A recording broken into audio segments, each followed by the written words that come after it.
Joining us on the blend this morning, we have Christina Tyndall and Dawn Kittinger. Thank you so much for joining us. You're both from LifeWays Community Mental Health.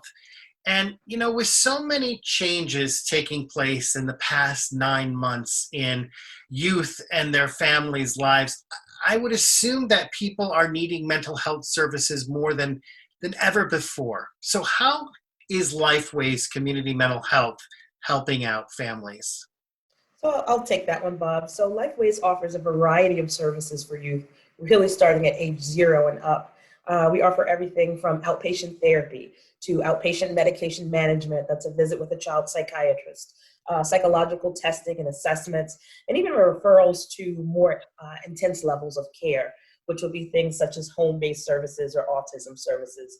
But what we'd really like to increase awareness of is our intensive crisis stabilization services, which is a program we'd like to talk a little bit about.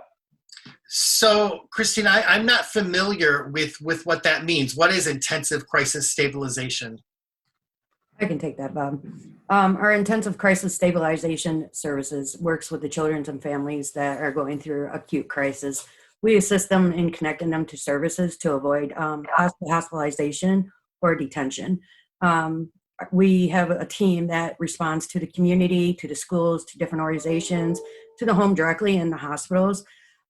We go in and we implement safety planning, care coordination. We help develop the families and youth with coping skills and problem-solving skills. We also help de-escalate in a crisis. So when we're needed, we go and help the community or schools or whoever calls deal with the crisis at that time. So our idea behind the program is to streamline access to services by going into the community and meeting people where they're at. So who can access this service?